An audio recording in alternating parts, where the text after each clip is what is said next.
Vamos passar ao ministério da palavra. Primeira carta de Paulo a Timóteo, capítulo 5, verso 8. Esse texto vai ser o nosso ponto de partida. O que eu quero dividir com vocês hoje é aquele tipo de mensagem que a gente brinca e diz, isso é um clássico. De cada intervalo de alguns anos eu volto a tocar nesse assunto, preocupado não apenas em que os que são mais novos na igreja ouçam, mas mesmo aqueles que ao longo do tempo e da caminhada conosco já ouviram, que ouçam de novo. Primeira carta de Paulo a Timóteo, capítulo 5, verso 8, eu vou ler na Nova Almeida atualizada. O texto diz assim: se alguém não tem cuidado dos seus, e especialmente dos da própria casa, esse negou a fé e é pior do que o descrente. Pai, nós oramos e pedimos mais uma vez graça, favor, a condução do Teu Espírito Santo. Te pedimos, ó Deus, entendimento espiritual, clareza não apenas de mente, mas o despertar do coração, para que a Tua palavra seja não apenas compreendida, mas abraçada, aplicada, vivida de forma que Te honre. Oramos que de fato o Senhor toque a vida de cada um, de acordo com a sua necessidade, de acordo, ó Deus, com aquilo que cada um precisa, e que o Senhor leve a termo aquilo que planejou para esse tempo. Nós oramos em nome de Jesus. Amém.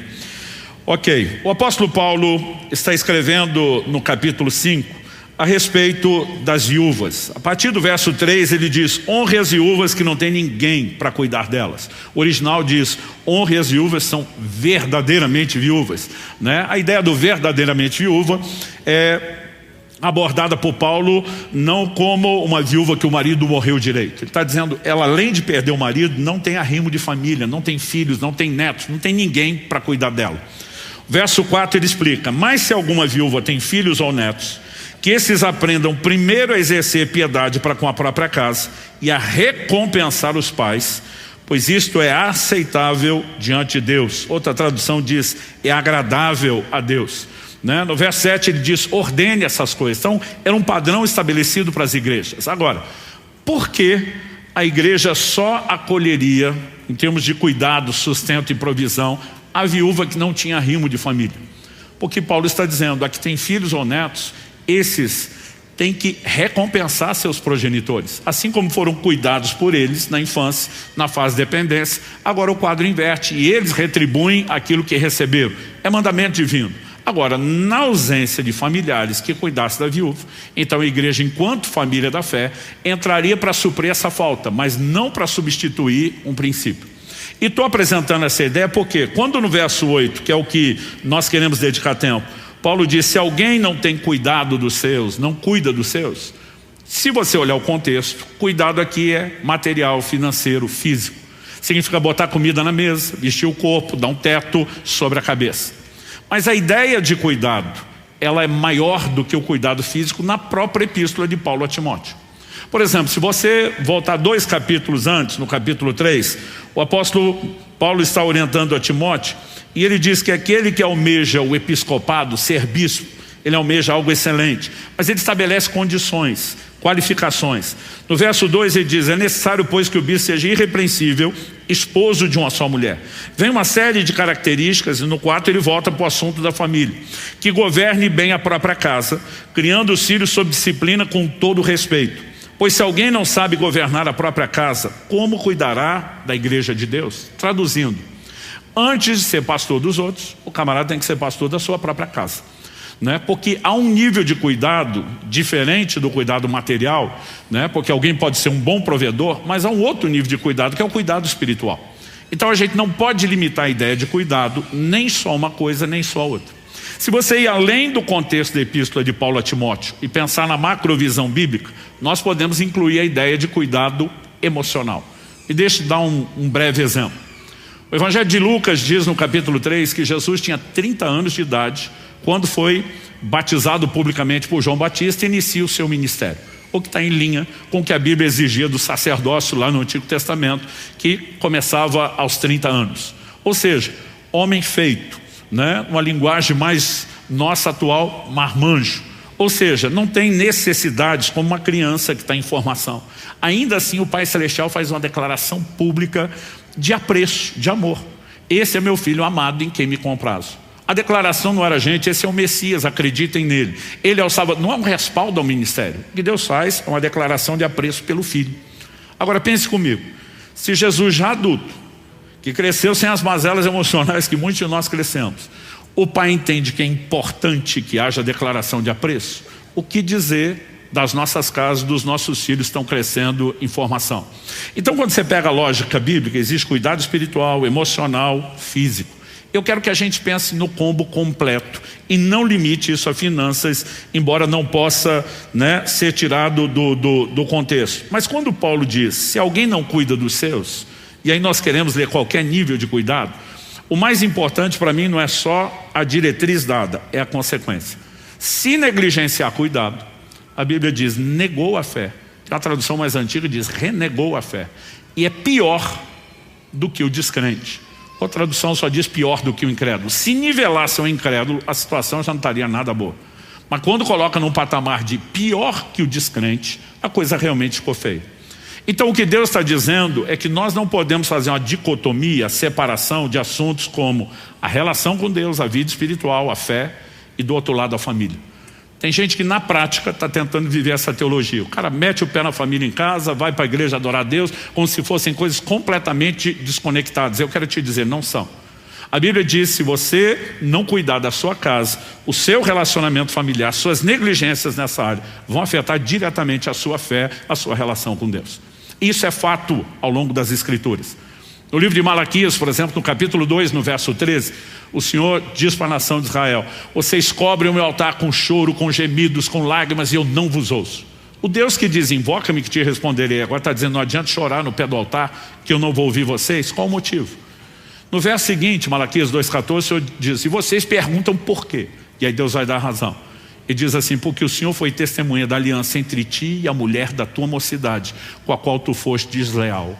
Deus está dizendo, camarada, você não honra a aliança do matrimônio, é infiel ao seu cônjuge e acha que só porque chorou no pé do altar eu vou fazer o que você quer? Traduzindo, Deus está dizendo, é ruim que eu vou atender a sua oração. Porque aquela pessoa, ao violentar família, ela violentou diretamente a sua relação com Deus. Esse não é só um conceito do Antigo Testamento. Você vai encontrar isso no Novo Testamento. 1 de Pedro 3,7, Paulo diz, maridos, tratem as vossas esposas com honra, como vaso mais frágil. Quando ele usa a expressão vaso mais frágil, do que ele está falando? Se por um lado o homem tem mais força física, bruta no sentido de carregar peso, nós perdemos de goleada para as mulheres na resistência à dor. Se dependesse de nós para ter filho, a terra está desabitada há muito tempo. Então, eu não creio que o vaso mais frágil é o físico. A mulher tem uma constituição, uma estrutura emocional e Deus está dizendo que você tem que tratá-la à altura, Deus é claro na Escritura quando fala que honra flui para todos os níveis de relacionamento. Não é só quando você pensa em termos de cadeia de comando, de baixo para cima a honra, Deus está dizendo que o marido tem que honrar a mulher.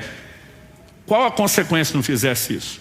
O apóstolo Pedro termina o verso 7 dizendo assim, não só que elas são co-herdeiras conosco da graça da vida, tipo, não é só sua esposa, é sua irmã em Cristo, mas ele diz, para que não sejam interrompidas as vossas orações. Então, o camarada que desonra a esposa, ele não está só comprometendo a qualidade de vida emocional, a paz, a alegria e realização que pudesse ter se as coisas estivessem bem. Ele está ferindo diretamente a conexão na vertical, porque quando ferimos família, ferimos a relação com Deus. Alguém diz com muita propriedade que o estado das nossas famílias determina o estado de espiritualidade que vivemos. Malaquias, por exemplo, capítulo 4, termina com Deus fazendo uma promessa.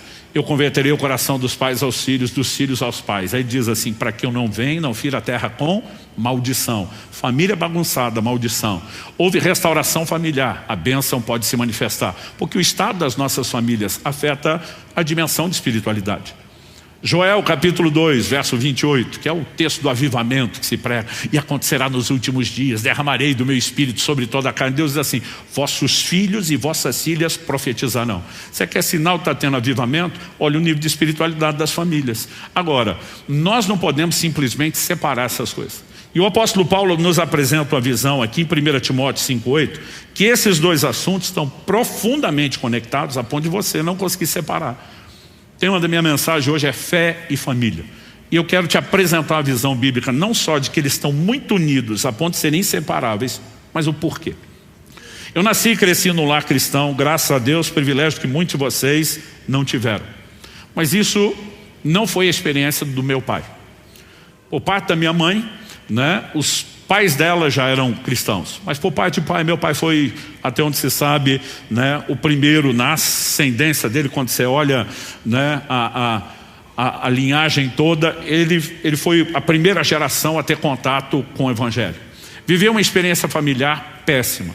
Cresceu numa família completamente desestruturada. O pai dele, meu avô paterno, se suicidou quando ele tinha 12 para 13 anos de idade. Ele se converte aos 18 anos de idade. Um dos primeiros versículos que ele descobriu na Bíblia está lá no Salmo 68.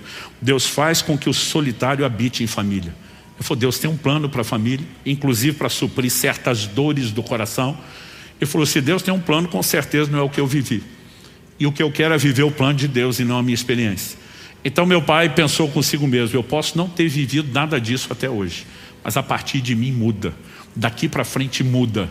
Das próximas gerações muda. E porque um dia ele tomou essa decisão, eu, meus filhos, meus netos, estamos todos colhendo o legado de alguém que tomou um posicionamento. Eu gosto, quando vou falar de família, introduzir esse assunto, porque alguns pensam, pô, é mais fácil, nasceu num lar cristão. Não foi a realidade do meu pai, mas pela decisão dele ficou mais fácil para mim. E se você é alguém que não cresceu debaixo de um legado, se cresceu, sua responsabilidade é maior do que os outros. Mas se você não cresceu debaixo de um legado espiritual, você pode ser aquela pessoa, como meu pai diz, a partir de mim muda e as próximas gerações vão colher o fruto do meu posicionamento. Né? Então, já quero introduzir esse pensamento para que alguns, em vez de ficar na defesa, isso não é para mim, está querendo muito, para que você entenda, Deus tem algo maior e melhor para a sua casa, e você pode ser a chave que vai desencadear tudo o que virá, não só nos próximos anos, mas nas próximas gerações. Dito isso, pela experiência do meu pai, eu nunca tive dificuldade de entender que família era importante, porque tudo que meu pai foi descobrindo sobre família na Bíblia, ele já ia ensinando a gente desde pequeno. Eu lembro que eu nem tinha muito entendimento da doutrina bíblica, da teologia, mas meu pai dizia assim, salvação é individual, mas o plano e o projeto de Deus é familiar. Então, por exemplo, quando Deus prometeu a Abraão, em ti serão benditas todas as famílias da terra, e Paulo em Gálatas 3:8 diz que Deus pré-anunciou o evangelho a Abraão, ou seja, está falando da intenção de salvação dele para o mundo, Deus incluiu família. Porque meu pai dizia, a responsabilidade de salvação é de cada indivíduo, mas o projeto de Deus é para a família. Então, quando Deus oferece salvação para Noé, não é só para Noé e a sua casa, na época do dilúvio. Quando Deus oferece livramento para Ló, na ocasião da destruição de Sodoma e Gomorra, não é só para Ló, é para Ló e a sua casa. Por 2 vezes no livro de Atos, você vai encontrar expressões como pessoas que crescem em Jesus seriam salvas, ela e a sua casa. Não significa que os demais são arrastados pela decisão de um, porque continua sendo individual, mas o plano é familiar. E meu pai dizia, Deus pensa em termos de família. A gente sabia que família era importante por várias coisas que meu pai ensinava. Ele dizia, Deus estabeleceu mandamentos familiares. Ou seja, são meios dele proteger a instituição que ele criou e garantir que ela funcione de forma apropriada. Só que algo que eu comecei a descobrir desde bem cedo é que quando você obedece os mandamentos familiares, e obedecer uma ordenança não é mais do que obrigação, mas quando você obedece, tem bênção diferenciada. Por exemplo, Paulo escreve aos Efésios, citando um dos 10 mandamentos, honra teu pai e tua mãe, para que tudo te vá bem, sejas de longa vida sobre a terra. Deus está dizendo, cumprir o mandamento familiar, apesar de ter feito obrigação, eu não só vou te aplaudir, eu vou te abençoar de forma diferenciada. Agora quebre os mandamentos familiares, que é o que eu chamo de pecados familiares, e você vai descobrir que tem consequências diferenciadas. O livro de Provérbios diz, o que amaldiçoa seu pai ou a sua mãe, apagar-se-lhe a sua lâmpada nas mais densas trevas. Então, a pergunta é, por que Deus levou isso tão a sério? Nós precisamos entender, né? Por exemplo, você pega desde o Antigo Testamento, quando Deus vai falar disso em detalhes, sempre que Deus fala de abençoar alguém, você vai perceber que Ele também abençoa a família. Durante muito tempo eu achava que Deus abençoava a família, porque a família é importante para nós. Então, já que Ele quer me abençoar, e a família é importante para mim, eu entendia que Deus transbordava isso como uma forma de me agradar, porque família é importante para mim. Demorou para eu entender que a bênção de Deus sobre a família, antes de ser porque ela é importante para nós, é porque ela é importante para Ele. Ela serve a um propósito maior do que a maioria de nós tem mensurado. Então, à medida que eu comecei a entender que família era importante, isso me fez procurar levar isso a sério. Mas quando Deus começou a me ajudar a entender por que é tão importante, aí a coisa realmente muda de figura. E eu espero, com a graça de Deus, né, te ajudar. É impossível num tempo como esse esgotar o assunto, mas eu espero, com a graça de Deus, te ajudar a entender um pouco melhor o assunto. A construção desse entendimento começou anos atrás, quando Deus chamou a minha atenção para o fato de que Ele se revela através de figuras familiares. Isso é um padrão recorrente nas Escrituras. Então, por exemplo, quando Deus quis fazer a gente entender o nível de amor que Ele tem conosco, para que é que Deus apelou?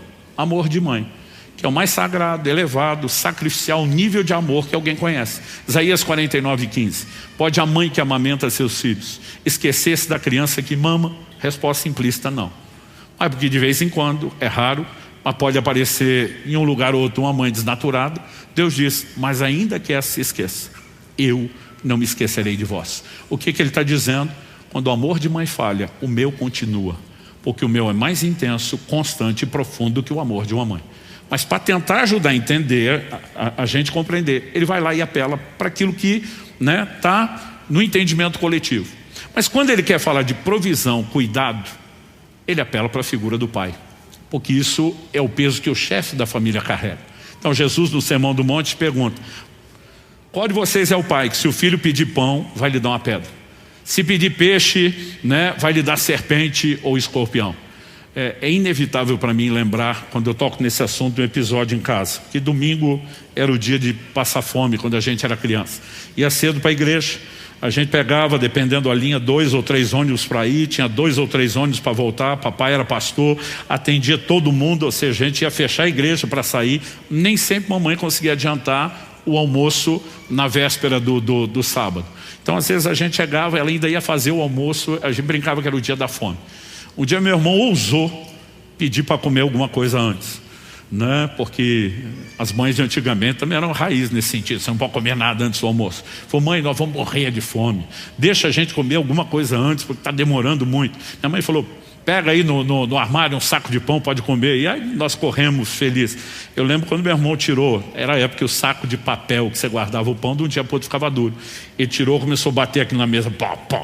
Ele dizia: qual é o filho que, pedindo ao pai pão, esse lhe dará uma pedra? Até hoje, quando eu toco no assunto, se minha mãe está presente, ela levanta para justificar. Ela diz: eu não sabia, Mas Jesus diz: se vocês são maus, consegue cuidar dos filhos? Quanto mais, não há comparação, contraste, o Pai Celestial não dará coisas boas àqueles que o pedirem. Mas para nos ajudar a entender a preocupação de cuidado e provisão, Ele usa a figura paterna. Quando você vai avaliando a relação pais e filhos, Ele não deixa de fora o assunto da disciplina. Em Hebreus, no capítulo 12, a Bíblia diz: se vocês estão sem disciplinas, não são filhos, são bastardos. E diz: porque o pai corrige o filho a quem ama. Todos os ângulos do relacionamento familiar, começando por pai e filhos, se estendendo até a relação marido e mulher, são figuras que aparecem na Bíblia para Deus se revelar. Então, por exemplo, Isaías 62:5. Como o noivo se regozija da noiva, assim o Senhor se regozija de ti, ó Israel. Efésios 5 diz que o marido tem que amar a esposa como Cristo amou a igreja, amor sacrificial. E a figura de Cristo e o seu relacionamento com a igreja é apresentada como de um marido e mulher. E aí você vai entender que o livro Cantares de Salomão não é só um livro de histórias românticas, mas também é uma alegoria profética de um relacionamento de intimidade entre a igreja e Cristo, o seu Senhor. Mas eu estou tocando no assunto de que isso é abundante nas Escrituras, porque eu acredito que isso começou em janeiro de 2005. Deus me fez questionar num determinado momento por que Ele explorou tanto essas figuras. E para te ajudar a encurtar a história, como é que Deus me levou a essa avaliação, eu primeiro preciso contar um episódio, uma ocasião. Israel, na época meu filho estava com uns 4 anos de idade, então estava na fase tagarela, mas a Alissa, que é a caçula, devia estar com 1 ano de idade, não falava, não resmungava muita coisa. Nós tínhamos uma viagem a ser feita. E a gente sairia do interior do Paraná, onde morava, para o interior de São Paulo, visitar os meus sogros. Eram 700 quilômetros. Na época, sabendo o horário de sair, não abusar demais do tempo parada, o prazo recorde que eu fazia aquela viagem eram 9 horas. E eu lembro que eu comecei a me preparar emocionalmente para aquilo, porque meus filhos, não diferente dos de vocês, eles conseguiam fazer centenas de vezes a mesma pergunta. Está chegando? Quanto tempo falta? Né? Está perto?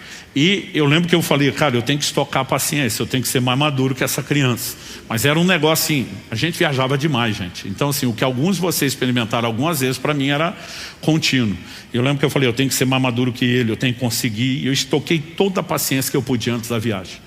E eu fui bem, até 8 horas de viagem. Quando faltava 1 hora, acabou minha paciência. Porque teve uma hora que meu filho pergunta, pai, quanto tempo falta? Eu botei um sorriso fingido no rosto, mas por dentro já estava assim, que não aguentava. Falei, 1 hora, meu filho. Aí ele do banco de trás sorri e fala, obrigado. Quando ele falou obrigado, eu perdi a paciência. Falei, obrigado por quê, piá? Aí ele assustado, porque o senhor me disse quanto tempo falta. Falei, por acaso você entende de tempo? Você tem relógio? Não. Você sabe marcar a hora? Não. Você sabe quanto dura 1 hora? Não. Eu falei, então o que adianta você ficar me perguntando e ainda fingindo que entende a explicação que eu dou? Se você entender, você não perguntava de novo. E a hora que eu vi, eu tinha soltado os cachorros. Todo homem de Deus sabe que errou. Pelo testemunho do Espírito Santo, pela sua consciência, pelo jeito que a mulher olha. Dona Kelly muito sabe, ela raramente tem algum confronto. Mas eu já vi que ela não estava me olhando com cara de meu herói. E eu pensei, deu ruim. Mas não me arrependi. Porque eu pensei, deu ruim, mas pelo menos vou ter um pouco de paz. Naquele momento achava que justificava. Mas gente, pensa numa paz excessiva, virou um silêncio no carro. Que era um negócio que foi ficando constrangedor. E eu pensei, sabe quando você tem um arrependimento parcial? Pode ser que eu tenha me exagerado um pouco. Pode ser, mas não é aquela coisa de se admitir. Mas daqui a pouco, percebendo que a coisa estava quieta há muito tempo, ninguém conversava, eu comecei a dizer, Deus, eu acho que eu errei. Mas eu queria consertar isso sem perder essa paz. E o Senhor podia me ajudar, eu não sei nem como fazer isso. Eu estava ali, orando em pensamento comigo. Meu filho rompe o silêncio do banco de trás e diz, eu sei, pai, que eu não entendo de hora, que eu não tenho relógio, não sei marcar tempo. Aí ele fala assim para mim, mas fala sério, você é inteligente. Quando o filho já joga assim, se você não fizer, porque não é, né? Você é inteligente. Se você quiser, você me arruma um jeito de explicar o tempo que não seja pelo relógio. Kelly começa a segurar o riso do meu lado, tipo, quero ver você sair dessa. E eu fico desesperado, penso, como é que você explica o tempo para uma criança que não entende o único medidor de tempo que nós temos, que é o relógio, né? E eu fiquei pensando, e daqui a pouco me deu uma ideia. Eu falei, eu tenho que entrar no mundo dele, na cabeça dele, usar as coisas que ele entende. Não adianta falar da minha que ele não entende. E meus filhos, não diferente dos de vocês, tinham o hábito de assistir centenas de vezes os mesmos desenhos. A gente era muito criterioso, tinha desenho que a gente editava, mas era inevitável a repetição. Minha filha, então, era um exagero. Às vezes ela dizia, papai, põe desenho tal. Eu dizia, filho, não precisa, assista na sua cabeça, você sabe tudo de cor. Porque ela falava as falas das personagens antes deles. Eu dizia, você sabe de cor, assista na sua cabeça. E eu não preciso ouvir isso. Mas nesse dia eu lembrei, e aí eu me empolguei. Falei, filho, sabe o desenho tal? Ele falou, sei. Imagina que está na hora que acontece mais ou menos isso. Minha esposa viu para onde eu ia, entendeu. Ela me olha, menos, tipo, você passou muito do ponto. Aí eu, na hora que acontece isso, ela deu um sinal de joia. Ele falou, sei. Falei, daí até terminar o desenho, é o tempo que falta para chegar na casa da sua avó. O menino abriu um sorriso, valeu, pai. Ficou todo feliz. Eu olho para a dona Kelly, sorrindo com orgulho, cara de meu herói. Falei, meu Deus, arrumei tudo e ainda vou ter paz. Gente, deu 10 minutos, o menino só mudou a pergunta. Pai, que parte do desenho está agora? Então ele não perguntava mais o tempo. Agora, eu tinha que controlar a ampulheta da cabeça dele, os grãozinhos de areia caindo. Eu lembro quando a gente estava chegando e ele falou, pai, e agora? Eu falei, filho, está subindo as letrinhas brancas. Quando eu falei isso, ele, da ampulheta mental dele, eram os últimos grãozinhos. Ele fez a maior festa. Chegamos, subiu as letras, acabou o desenho. O Espírito Santo, quando começou a trabalhar esse assunto, ele falou, você lembra desse episódio? Eu acho que isso tinha acontecido no máximo 3 anos antes ou menos. Eu falei, lembro. Ele diz, você não teve que entrar na cabecinha, no mundo do seu filho, no universo limitado de entendimento dele, explicar de uma outra forma o que se você falasse no nível do seu conhecimento ele não entenderia. Falei, foi exatamente isso. E o Senhor falou comigo, eu tenho que fazer a mesma coisa com vocês o tempo todo. E eu lembro de Isaías 55, os pensamentos de Deus são mais altos que os nossos. Eu lembro de 1 Coríntios 2,14, o homem natural, psíquico, entregue ao psique a mente, não entende as coisas do Espírito, porque para ele são loucura. É lógico que nós não vamos acompanhar o raciocínio de Deus. E se ele explicar na dimensão dele, nós vamos ficar perdidos. Agora, o Senhor diz, A diferença entre o que você fez com o seu filho e o que eu tenho que fazer com vocês é que você improvisou. Você foi pego de surpresa. Você não estava pronto para aquilo. Eu entendi ele dizendo, sou Deus onisciente, presciente. Eu não sou pego de surpresa, eu não faço nada de improviso. E de repente eu comecei a perceber que todo esse volume de revelações, esse é o primeiro tópico que estamos abordando aqui, que Deus se revela por meio de figuras familiares. Nada disso é intencional. Para que nós pudéssemos conhecer e entender melhor Deus, o Senhor disse, vocês precisam de ilustrações. Mas Ele não decidiu aproveitar só as ilustrações que nós temos. Eu ouso ir um pouquinho além. Deus criou e preparou de antemão as ilustrações que Ele iria precisar para se comunicar. E um dos pontos centrais que eu quero explorar nessa mensagem de por que família é importante aos olhos de Deus, é porque ela é a lente através da qual nós vamos ter ou não a revelação correta de Deus. E nós precisamos levar isso a sério. A primeira coisa que eu e você precisamos entender é que não existe só a família terrena, o formato de família que eu e você vivemos. A Bíblia fala de uma família celestial, uma família divina, uma família eterna. Efésios 2,19, assim já não sois estrangeiros nem forasteiros, mas concidadãos dos santos e membros da família de Deus. Deus tem uma família da qual somos parte. Quantos são gratos por ser parte da família de Deus? Em Efésios 3, 14 e 15, Paulo diz, por essa causa me coloco de joelhos diante do Pai, de quem toma o nome toda a família, tanto nos céus como sobre a terra. Deus tem uma família. Parte da família está na terra, parte da família está no céu, são os que já foram promovidos, transferidos. E sempre fez imaginar a família de Deus como um grande sobrado. A filharada do andar de cima, os que já partiram para a glória. A filharada do andar de baixo, nós que estamos aqui. Mas toda essa criançada correndo, pulando, se divertindo, e Deus, o paizão, feliz de todo mundo. Mas nesse dia, onde eu estava realmente trabalhando no assunto, eu senti o Senhor me questionar, quando foi que você formou a sua família? E respondi para Deus de uma forma detalhada. Falei no dia 3 de novembro de 1995, uma sexta-feira à noite. Entre 9h30 e 10 da noite. Chega o momento da cerimônia onde eu formalizei meus votos de aliança com a minha esposa. Fui caprichei na resposta. Falei para Deus, se cumprir a escritura que diz, deixará o homem seu pai e sua mãe, se unirá a sua mulher. Falei, esse foi o dia exato que eu comecei minha família. O Senhor me disse, e os filhos? Falei, os filhos vieram depois. Israel nasceu 2 anos e meio depois do casamento. Alissa nasceu 3 anos depois dele, né? Ou seja, 5 anos e meio depois. O Senhor falou, você não passou a ter uma família quando os filhos nasceram? Eu falei, não. Falei, eu formei minha família quando eu casei. Os filhos são a extensão, o aumento da família. E isso é a ordem bíblica, gente. Primeiro se casa, depois sob a bênção, proteção e cobertura do matrimônio se gera filhos. Infelizmente, muita gente, hoje em dia mesmo dentro da igreja, está primeiro fazendo filho para casar depois. Não é a ordem divina. Mas quando o Senhor falou comigo, se você entende que sua família não iniciou com a chegada dos filhos e que eles só são o aumento da família, por que é que você pensa diferente da minha família? Porque na minha cabeça Deus só passou a ter uma família quando criou a humanidade. A família de Deus, ela antecede a nossa existência. Nós somos apenas o aumento de uma família eterna, pré-existente. Quem está entendendo?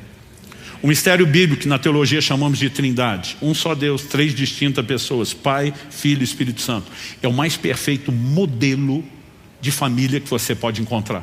E a família de Deus, da qual eu e você nos tornamos parte, fomos adicionados a ela.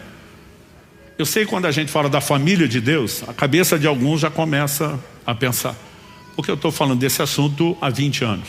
Seja ministrações públicas, conversas pessoais. Eu vejo quando a gente fala que a trindade é uma família, tem gente que ousa fazer a pergunta, mas tem gente que eu estou olhando a carinha e parece que está estampado na testa. Então, se Deus é o Pai, e Jesus é o Filho, o Espírito Santo é a mãe, os homens já olham com a cara de heresia, não deixe Deus ser menino. As mulheres já têm um tom de sorriso, de satisfação, imaginando, a gente está representado lá. Mas a verdade é que a Bíblia não usa essa terminologia. O Pai é usado para Deus, Jesus o Filho, até para falar da relação deles. Mas a Bíblia não usa a terminologia de uma mãe para o Espírito Santo. E o nosso erro é tentar entender a família de lá a partir da de cá. Porque a família terrena é uma réplica incompleta, limitada, imperfeita da família celestial. Por exemplo, nós temos coisas aqui no plano espiritual não existe. Jesus disse que no céu não se casa, não se dá em casamento. reprodução da forma como nós temos é algo meramente terreno. Então você não pode simplesmente pegar e tentar fazer uma análise inversa e jogar tudo para o lado de lá. Mas se você, a partir da ótica da família eterna, celestial, for avaliar a família terrena, você vai perceber que a mãe acumula funções que Deus deu na família terrena, que o Espírito Santo tem na família eterna. Quem é o responsável pela gestação da vida na família eterna? O Espírito Santo. Você olha a criação, Gênesis 1, o Espírito pairava sobre a face das águas e ele que se move debaixo do comando da criação. Quando o anjo Gabriel, o Evangelho de Lucas mostra, capítulo 1, na ocasião da anunciação a Maria, diz: descerá sobre ti o Espírito Santo e o poder do Altíssimo te envolverá com a sua sombra. E Maria responde: cumpra-se em mim segundo a sua palavra. Nós sabemos exatamente como Deus trabalhou para que houvesse a gestação, né, do próprio Jesus ali. Então, quem é a responsável pela gestação da vida na família terrena? A mãe. Quem é o responsável por consolo na família eterna? Deus é chamado de Deus toda consolação. Jesus diz: vou mandar um outro consolador. A palavra outro é consolador tanto quanto. Então você não pode dizer que é só o Espírito Santo. Mas o Espírito Santo é repetidas vezes chamado de o Consolador. Porque basicamente quando você pega a divisão de tarefas, não significa que pai e filho não tenham consolo, mas quem executa isso é o Espírito Santo. Quem é a fonte de consolo na família terrena, gente? A mãe. Eu não sei o filho de vocês, os meus já choravam chamando a mãe. Mãe! Eu lembro de um dia que o Israel caiu, corri para acudir o menino, ele me driblou, correu para o colo da mãe. Eu fiquei todo sentido, porque às vezes os pais são mais maturos que os filhos. Falei para aquele: está certo isso não, eu que vi ele cair, eu que acudi primeiro. Por que é que o menino me dribla, me evita e vai para o seu colo? Kelly é um doce de pessoa, mas esse dia ela foi sarcástica. Ela disse: por que será? Como quem diz, vocês não entendem nada de consolo. Aliás, Kelly dizia, né, a criança cai, a primeira coisa que o pai faz é dar um sermão, né? Eu não te disse, eu não avisei, né? Ela falou assim: consolo não é a praia de vocês. Então normalmente, e os pais ainda ficam aborrecidos. Eu lembro de um cenário, gente, meu filho pulando do sofá. E eu estou pensando, eu sou da época que a gente não podia brincar no sofá da sala. O sofá era para uma tal de visita que nunca aparecia e você que morava na casa não podia usar. Então eu dizia: quando eu casar, tiver minha casa, eu faço o que eu quero no meu sofá, filho fala o que quer. Aí você cresce prometendo coisa que depois se arrepende. Agora meu filho está pulando do sofá, estou pensando quanto custa. E eu estou lembrando daquele dilema, eu estou lá, deixa que pule, mas daqui a pouco ele começa a pular de um sofá para o outro. Falei: campeão, se você quiser pular num só, está liberado. De um para o outro não. Por que não, papai? Eu falei: porque você vai cair, vai machucar. Não vou. Falei: filho, sabedoria milenar ensina que o pai está certo, o filho está errado. Eu sei de coisa, não vou cair. Falei: então pode pular. Fui para o posto de observação. Alguns dizem que é agora, não é? Só o posto de observação. E estou assistindo, pula de um sofá para o outro, do outro para um, de um para o outro, do outro para um.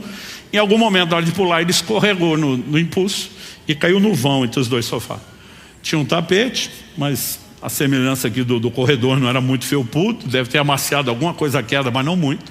Ele já levanta chorando, segurando o braço, né? A mãe do menino, que estava bem mais longe do que eu, que estou na frente, teletransportou, passou na minha frente. Eu falei: como isso? Né? E aí começa todo o cenário de consolo, que para a cabeça do pai é um absurdo. A maioria de nós, os maridos, nós temos um elemento de seu Lunga dentro de nós. Tem nordestino aqui? Seu Lunga era uma lenda quando ainda estava vivo, cearense. Ele virou literatura de cordel no Nordeste, porque a filosofia de vida era mais ou menos o seguinte, né? Toda pergunta ignorante merece uma resposta ainda mais ignorante. E a gente brinca que ele era a encarnação da ignorância. Uma vez ele foi comprar veneno para rato na agropecuária e diz a literatura de cordel, muito aumentado, inventado, que o funcionário perguntou: é para levar? Ele falou: não, espera que eu vou buscar o rato comer na sua mão. Diz que uma vez a mulher perguntou para o Lunga: quer leite? Ele disse: quero. Ela falou: leva no copo. Ele diz: não, joga no chão e puxa no rodo. Então essas são as histórias. E as mulheres vão concordar mais do que os maridos, que todo marido tem, o percentual muda, mas todo mundo tem um tanto de Lunga dentro de si. E aí a hora que minha esposa corre acudir o menino, ela está lá perguntando: ô meu filho, o que aconteceu? Eu já estou. Aí ele falou assim: eu caí. É minha vontade de dizer: não, mergulhou, treinou, achando que era uma piscina. Todo mundo sabe que caiu, mas a mãe pergunta e deixa a criança dar a versão dela. Aí vem a próxima pergunta: e machucou? É vontade de dizer: não, está chorando de treino, para quando precisar, ficou bom, porque treinou. Mas eu estou ali: não fala, miserável do Lunga, fica quieto, não peca, não peca. E eu estou me segurando. Aí ele, sim. Aí a mãe chega no limite. Aonde? O menino está segurando o braço o tempo todo. Aonde machucou? Aqui. Minha avó está dizendo, não, está segurando o braço só para ele não cair do corpo. Mas eu estou ali, não peca, não peca. Aí ela vai para o meu limite, que foi muito difícil não abrir a boca. Aí diz, deixa que mamãe dá um beijo e já sara. Eu quero gritar, é mentira, tá trolando você, não é xilocaína, não é analgésico, vai sarar nada. Mas eu tô, não peca. Depois de um tempo, a Ké diz, eu sei o que você pensou. Eu falei, eu quero te explicar que o beijo não é remédio para o braço, é para a alma. Aí eu, ela só falou isso, mas na minha cabeça eu ainda aumentei, seu ignorante. Porque de alguma forma a gente não consegue entender essa dinâmica. Uma outra ocasião que ele quis fazer a mesma coisa, eu falei, e ele caiu. E foi assim, eu não sei se ele estava indo ou voltando, se foi o mesmo braço. Mas parecia aquele negócio do 7-1 para a Alemanha. Gol da Alemanha, toda hora você fica. É um replay ou está acontecendo de novo? Porque foi muito parecido. Esse dia, ele foi correr para a mãe. Eu cerquei de um lado, cerquei do outro. E a primeira coisa que eu fiz foi dar sermão. Eu não te falei que se você ficasse pulando ia cair? Sim, então bem feito! Se tivesse ouvido seu pai, não tinha caído. Então assim, dizer que nós somos a obra-prima do consolo, não somos. Agora, o que é que eu e você precisamos entender? Que de alguma forma, esses paralelos, eles têm influência. Eu destaquei em primeiro lugar que Deus se revela através de figuras familiares. Segundo, distinguimos família terrena e celestial. Mas o que eu estou tentando te mostrar agora é que a visão que nós temos de família, ela vai determinar também a dimensão de entendimento, de revelação que nós podemos ter de Deus. Se você vai ter um filtro ou não, se você vai ter uma ótica, uma lente que te ajuda a enxergar melhor Deus ou que o distorce tipo uma caricatura. E esse foi um assunto que antes de eu entender o que a Bíblia dizia, eu comecei a avaliar a partir de uma experiência também no início do meu ministério.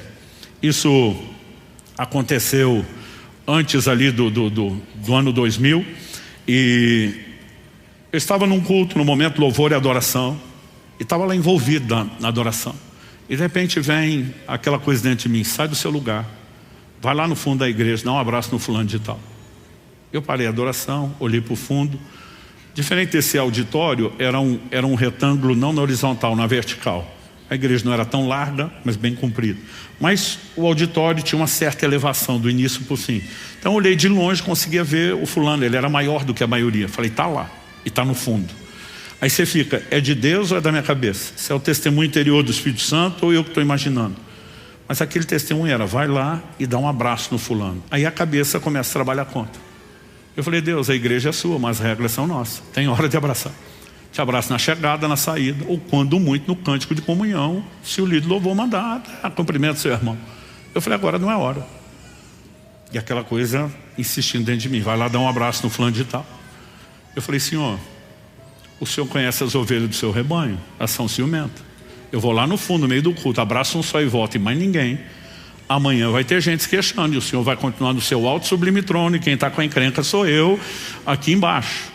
Mas não tinha o que eu questionasse que parasse aquele testemunho interior. Vá lá, dá um abraço. Eu tentei tudo. Falei para Deus, nós os homens não somos assim, dado afeto. Eu vou dar um abraço num cara sem nada, sem explicação, ele vai me estranhar. Mas não tinha o que eu colocasse que parasse aquilo. Chegou uma hora, eu falei, só tem um jeito de saber se é Deus. Eu vou lá. Saí do meu lugar, dei a volta, e estava pro canto da parede à direita de quem olha do púlpito, e quando eu cheguei, ele era o segundo depois do corredor, então cheguei bem próximo dele, todo mundo adorando, mas ele de olho fechado parecia estar orando, porque o movimento, a leitura labial que eu fazia da boca dele não batia com a música, sabe, tipo novela mexicana, a dublagem não encaixa. Aí eu fiquei olhando, falei, deve estar orando. Daqui a pouco me pareceu, na minha limitada leitura labial, que ele falou um amém e parou. Aí eu pensei, minha deixa, cutuquei. Quando ele abriu os olhos e me viu, já levou um susto. Falei, pode parecer estranho, fui me explicando. Mas Deus me mandou aqui para te dar um abraço. E já que estava, dei um abraço. Na época a gente chamava de um abraço gordo, né? Dei um abraço nele. Eu não sei se você já teve a experiência, mas o abraço virou unilateral. Porque eu terminei meu abraço, ele não terminava o dele, ele não me largava. Esse cara começou a chorar, não só chorar. Ele urrava, ele gritava, não é só que soluçava alto. A cena foi um escândalo. Eu que queria que a manobra fosse rápida e discreta, para evitar problema com o outro. Agora está todo mundo olhando. E eu estou ali, tipo, é ele, não sou eu. Mas assim, Eu terminava meu abraço e não terminava o dele, eu dava mais um, ele não terminava, eu dava mais um, não terminava, não me largava, não parava de chorar e gritar. Foi um negocinho que eu não conseguia entender o que estava acontecendo.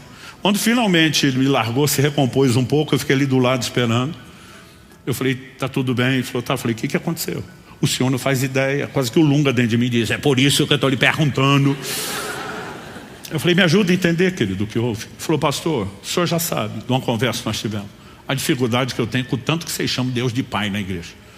Paizão, paizinho, papai, pra cá, pra lá, né? Mas esse dia ele abriu o coração do jeito como nunca antes. Ele falou, eu sempre tive dificuldade com isso. Hoje eu estava no louvor e adoração. Ele falou, pastor, eu estava aproveitando, estava lá nas galáxias. De repente o líder do louvor falou, sobe agora no colo do papai. Ele falou, aí estragou tudo.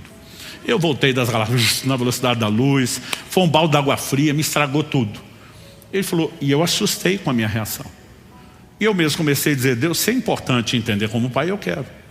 Mas o problema é que eu te olho através da lente do pai que eu tive. Eu falei, já estava pensando até você falar isso, que você não teve pai. Ele falou, não, eu tive um pai. Ele botou comida na mesa, vestiu o corpo, deu um teto sobre a cabeça e nada mais do que isso. Ele falou, eu comecei a dizer para Deus, então eu preciso entender o pai que você é e não o meu. Ele disse, se tem algo que me dói, que eu nunca tive na vida, foi um abraço de pai. E se o senhor é diferente do meu, eu quero te desafiar a vir me dar um abraço. Ele falou, de repente ele parou a oração, falou, não, estou abusando, queria que o senhor venha em pessoa me dar um abraço. Foi até evangelizar que é importante, o senhor delegou, terceirizou para a igreja. Falei, então não vou pedir que o senhor venha em pessoa.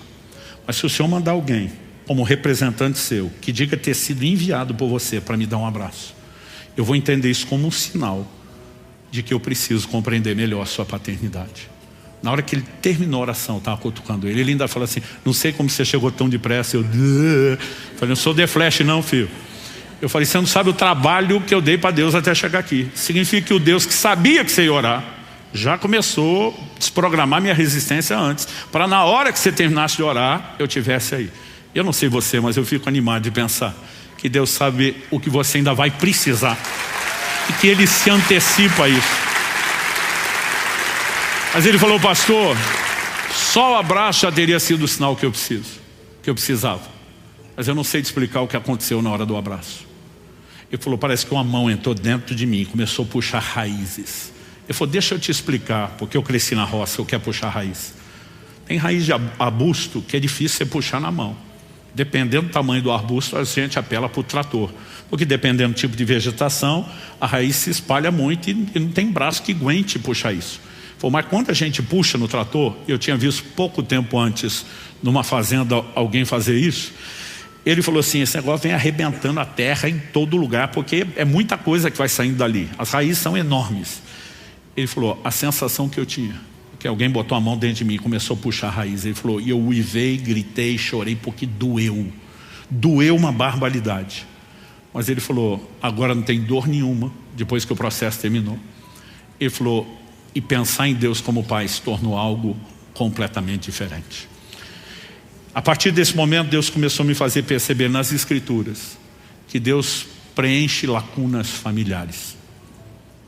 Então vamos lá, Salmo 27:10, Davi diz, ainda que meu pai e minha mãe me desamparem. São os últimos níveis de relacionamento familiar que pode te abandonar. Ele falou, ainda que meu pai e minha mãe me desamparem, o Senhor me acolherá. O que ele está dizendo? Que quando a família terrena falha, a celestial não vai falhar. Salmo 68:5, que tocou muito meu pai. Deus se revela como pai dos órfãos. Ele também se posiciona como marido das viúvas. Ele está dizendo, aquelas lacunas do que você não teve ou perdeu, eu estou disposto a preencher. Agora a pergunta é, por que Deus quer preencher? Ele não vai preencher no nível do relacionamento humano que nós precisamos. Porque embora Deus diga que Ele é o pai com o órfão, não vai chutar bola com essa criança. Então Ele vai preencher num outro nível uma falta que não será preenchida. Qual é a dinâmica por trás disso? Se nós entendemos por que família é importante para Deus, porque ela é um filtro da revelação de Deus, é a lente que determina isso, nós precisamos entender que o que Deus está tentando produzir depois não é a restauração familiar, é a restauração da visão familiar. É você enxergar corretamente aquilo que sua experiência não te permitiria enxergar. E Deus começou a falar comigo, pare de pregar só restauração familiar. Comece a pregar a restauração da visão familiar. Falei, qual a diferença? A diferença é que tem famílias que não vão experimentar a restauração. E o coração aperta. Não, Deus, o Senhor não diga isso, o Senhor é todo poderoso. Ele diz, tem casos que não há mais como. A pessoa teve um problema sério de relacionamento com o pai, com a mãe ou com ambos. Mas os pais já morreram. Vai consertar isso? Não. Ele pode passar por um processo de cura, de perdão, mas ele não recupera aquilo que perdeu. Os pais já foram embora, não estão mais lá. Uma pessoa que se converte terceiro, quarto casamento, tem como restaurar todos os casamentos? Não, possível, já foi. Mas se não restaurar a visão, a gente vem com o histórico de uma experiência deficitária e passa a olhar Deus de forma errada. Deixa eu te dizer algo. Muitas pessoas já me perguntaram várias vezes isso. Pastor, o senhor acredita que seus filhos têm um dom da fé? Falei, por que não? Porque o senhor fala de experiência que eles têm com Deus, né? E resposta à oração desde cedo, tal. Eu falei, não, eles não têm o dom da fé. O que eles têm é um pai que, apesar de toda a limitação, o versículo que eu mais citei para meus filhos na vida, mais do que João 3,16, é o que está lá nos Salmos. Aquele que jura e com dano seu não muda. Falou, tem que cumprir, não tem volta. Você empenhou a palavra, isso aí tem peso. E por que eu estou dizendo isso? Eu lembro de uma ocasião, morava na época em Irati, estava pregando aqui em Curitiba, comecei o evento quinta à noite e terminava domingo de manhã. Depois do almoço eu voltaria e estaria a tempo no nosso culto de domingo, que na época do início da igreja lá era só o domingo à noite. Terminou o culto amanhã, ainda estou na igreja ali atendendo o pessoal, o celular toca, eu atendo meu filho. Oi pai, tudo bem? Ele tinha uns 6 anos de idade. Falei, tudo bem meu filho. Ele falou, estou com saudade de você. Falei, eu também estou com saudade. Mas ele falou assim, não, mas não liguei para falar da saudade. Falei, não, você ligou para falar do quê? Pode dizer que eu tenho orgulho de você. Que você é que nem o apóstolo Paulo. Você viaja para falar de Deus, para abençoar as pessoas. Eu estou pensando, ter o dedo da mãe por trás disso, ministrando o coração do menino. Mas ele vai falando de um jeito que parece adulto. E aquilo começou a me emocionar. Eu cheguei a tapar o bocal do telefone para ele não perceber que eu estava com vontade de chorar. Quando eu estava assim no auge do quebrantamento, ele termina a conversa dizendo, só não esquece meu presente. Até hoje ele fala, pai, eu era criança demais para malandragem, eu não fiz uma coisa pensando na outra. Mas eu que estava emocionado, empolguei e falei, o que é que você quer? E do outro lado, estou podendo escolher? Porque assim, era uma época que as vacas magras já pareciam gordas para a gente, de tamanha dificuldade. E um tempo antes ele tinha me pedido um presente. Falei, filho, pede isso para o Pai Celestial, porque não tem a menor chance de eu conseguir comprar isso para você. Não era, olhando hoje, não parece nada tão caro. Na época era um desafio impossível. Eu falei, estou podendo escolher, eu emocionado sem pensar. Falei, o que você quiser. E a hora que eu vi, eu já tinha falado. Ele falou, bom, então se é o que eu quiser, eu quero aquele presente que eu te pedi um tempo atrás. Gente, sangrou não foi a carteira, foi o coração, a alma. Mas eu já tinha dado a promessa. Então eu falei, eu vendo um rim, de preferência de alguém, não o meu. Eu estou brincando. Mas eu falei, vou ter que honrar isso. Então no telefone eu falei, é seu. Quando eu falei, é seu, acabou a conversa. Eu só ouvi o barulho do finado telefone fixo caindo no chão. Os gritos dele, ganhei meu brinquedo. Ganhei. Falei, como ganhou? Ainda vou para o shopping almoçar e comprar o brinquedo. Tem pelo menos 2 horas de estrada antes de chegar. Mas se o pai falou, está falado. Não tem volta. Agora, tenta provocar a fé de gente que cresceu em ambientes onde todas as promessas que eram feitas não eram cumpridas. Nós puxamos um histórico. Eu prego muito sobre fé. Em todas as 3 igrejas que eu pastorei ao longo de 31 anos e meio, para fazer a conta. Eu percebi que sempre tem um grupo de irmãos que eu classifico como incrédulos crônicos. Cara, tem gente, tem hora que não era nem comigo. Eu estava lá recebendo tanto quanto ele. Alguém está lá pregando, nunca te deixarei, jamais te desampararei. Eu estou lá assim, eu vou voar. Você está recebendo tudo. Você olha para o do lado, sei. Não tem palavra de fé que entre ali. Eu comecei a descobrir por amostragem estatística. A maioria quase absoluta deles cresceu no ambiente onde promessas não eram cumpridas, onde houve abandono. E aí quando está falando do que Deus prometeu, eu sei, meu pai falava a mesma coisa antes de abandonar a gente. E muitas vezes a lente impede a gente enxergar a família celestial como ela deveria. É por isso que a visão precisa ser restaurada. Pastor, como restaurar essa visão? Salmo 19:7 diz, a lei do Senhor é perfeita e restaura a alma. Deus falou comigo anos atrás, pare de pregar casamento só para os casados, pare de pregar criação de filhos só para os que são pais. Todo mundo tem que entender tudo o que a minha palavra diz sobre família. Porque há elementos que talvez não seja aplicado no âmbito da família terrena. A pessoa que decidiu viver solteira, não casar, não ter filhos, na prática ele não precisa daquilo. Mas quando você fala da vida espiritual, discipulado, de entendimento, ele precisa entender esses parâmetros por causa da relação com Deus. Então assim, a maioria dos crentes que a gente botava na classificação barraqueiro dentro da igreja, se mexe na história, crescendo em famílias onde a coisa era tratada dessa forma. E a gente simplesmente transporta o convívio familiar para a família da fé do jeito que veio. Não significa que dá para trazer tudo de lá, gente. Mas a restauração da visão familiar é importante. E ela pode acontecer sob dois ângulos. Primeiro, Deus preenchendo as nossas lacunas, nos ajudando a viver restauração daquilo que precisamos, como foi o caso do Ciro, esse irmão que eu mencionei lá do abraço, né? Ou muitas vezes nos levando a estabelecer consertos. Talvez hoje você precise sair daqui com uma determinação no coração: eu tenho que perdoar alguém. Talvez você é aquele que tem que sair e pedir perdão. Mas por quê? Porque existe a questão dos outros e não só da sua visão familiar. Gente, quando entende isso, janeiro de 2005, eu estava numa viagem. Eu lembro que eu liguei para minha esposa e falei: nossa família nunca mais será a mesma. Nossa igreja, nosso ministério com famílias nunca mais será o mesmo. Por quê? A compreensão dessas coisas me trouxe um peso de responsabilidade. Porque eu entendi que o tipo de pai e marido que eu seria formaria a visão de Deus que os meus filhos teriam. Então eu falei: como é que eu posso ser alguém que promete e não cumpre? Como é que eles vão olhar para Deus? Como é que eu posso ser alguém injusto? Como é que eles vão olhar para Deus? E de repente você percebe que isso não vai trazer só bênção no sentido de uma família feliz, um lugar emocionalmente saudável, mas muito mais do que isso. Um ambiente onde a revelação de Deus vai crescendo e sendo amplificada. Isso significa o quê? Que a gente precisa não apenas buscar restauração das nossas experiências. Gente, família é o ambiente das nossas maiores dores. Por quê? Porque decepção é proporcional à expectativa. E a Bíblia sustenta isso. Salmo 55, se fosse um estranho, eu me esconderia, se fosse um inimigo, eu evitaria, mas tu, meu irmão, nós íamos juntos em alegre procissão à casa de Deus. O desabafo é uma espécie de até tu, Brutus. Então você olha no dia a dia e você percebe, por exemplo, eu quando era garoto, eu olhava meu pai como se ele tivesse superpoderes. Meus filhos olhavam para mim da mesma forma. Aliás, eu tinha uma brincadeira, parava no farol e dizia: fica vendo a autoridade do papai. Quando eu der uma voz de ordem, a luz vermelha apaga, a verde acende.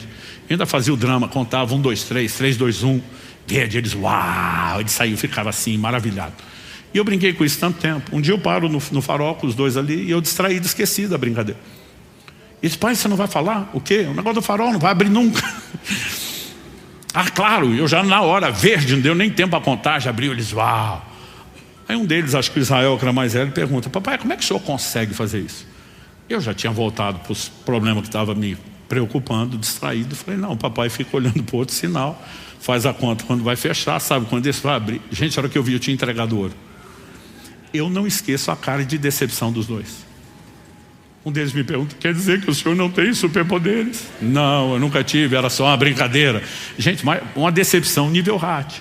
Aí eu me lembrei quando era garoto, estava num culto uma vez, e o povo cantando um hino antigo que dizia: chuvas de bênçãos. Chuva de bênçãos, eu cutuco meu irmão. Meu irmão, para mim, assim, era mais velho, buscava conhecimento, era o cara que sabia tudo. Eu falei: o que é chuva de bênçãos? Ele disse: você não sabe não? O Adriano mais velho. Aí eu falei: não. Ele falou: não tem a chuva de água? Eu falei: essa eu conheço. Então, a chuva de água cai do céu, molha a terra, não é? É. Chuva de bênção, ela sai do chão e molha o céu. E eu acreditei de todo o meu coração. Eu passei uns anos procurando a tal da chuva, sem nunca achar. O dia que eu entendi que ele me trollou, você não tem noção do tamanho da decepção. Porque decepção é proporcional à expectativa. E a gente cresce num ambiente. Por que temos tamanha crise na adolescência? Porque os filhos vão chegando num lugar de entendimento e dizer: papai e mamãe são super-herói, coisa nenhuma, tem superpoderes, nada. E se a gente era, eles descobriram as criptonitas. Então começa um processo de decepção que gera choque. E se você não tiver uma plataforma para construir respeito a partir de um relacionamento correto, saudável, você vai ter problema no relacionamento. Então, por conta disso, as dores familiares talvez são as dores mais fortes que nós carregamos. E nós precisamos nos submeter a um processo de restauração. Tem muita gente enroscada no relacionamento paterno. Porque estatisticamente o índice de abandono ou falta de presença dos pais é absurdo. Mas eu comecei a descobrir por amostragem estatística que quase todo mundo teve problema sério de relacionamento com a mãe. Tem problema quando a gente começa a falar do Espírito Santo. De alguma forma ele não percebe que inconsciente ele quer desconectar daquilo e diz isso não. E se nós não sararmos essas coisas, nossa compreensão de Deus e a experiência com Ele será limitada.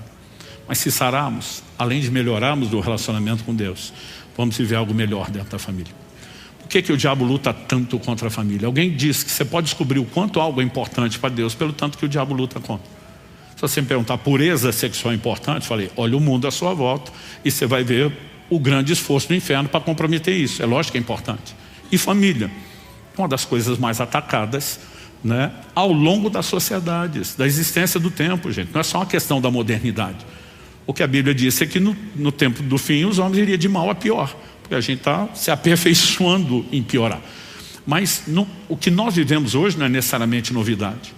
E se nós não tivermos essa compreensão, porque tem crente que ele acha que ele é o centro do universo. Não, o diabo existe para me atazanar. Não, antes de você ele estava aqui, depois de você ele continua aí, e ele não tem nada pessoal com você. O que ele quer é se opor aos planos de Deus. Então, o diabo não existe para estragar a sua família. O que ele quer quando ataca a sua família é bagunçar a sua compreensão de Deus, ou a compreensão dos demais familiares de Deus. Esse é o grande alvo dele. E eu e você precisamos entender que nós podemos salvaguardar algo precioso, que é a nossa forma de entender Deus, e ainda viver as consequências de uma família abençoada, entendendo que isso é algo sério e negociável no Evangelho. Nós não podemos achar que tratar a família de forma correta seja opcional dentro do Evangelho.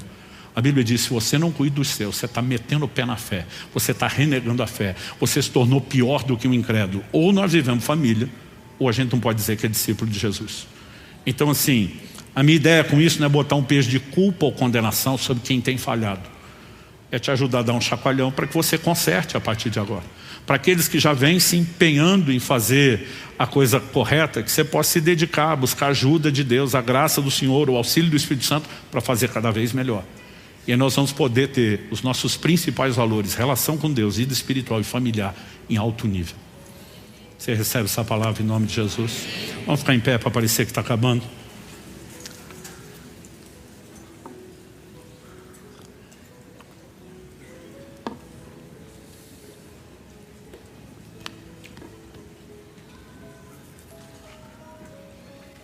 Eu escrevi um livro inteiro a respeito desse assunto, chamado O Propósito da Família. A gente fala de casamento, da vida matrimonial. A gente tenta desenvolver uma visão mais abrangente do que a família, de como nós precisamos levar isso a sério. Outro dia alguém falou, pastor, não dá para resumir aquele livrão. Eu digo, não.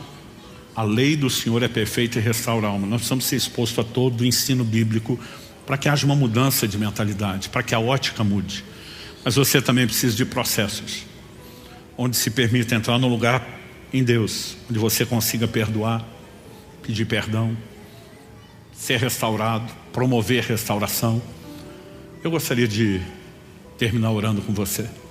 Pai, te pedimos que aquilo que o Senhor começou a fazer e falar, continue depois dessa reunião. Muitos de nós já estamos sendo expostos a um entendimento personalizado que o Teu Espírito produz.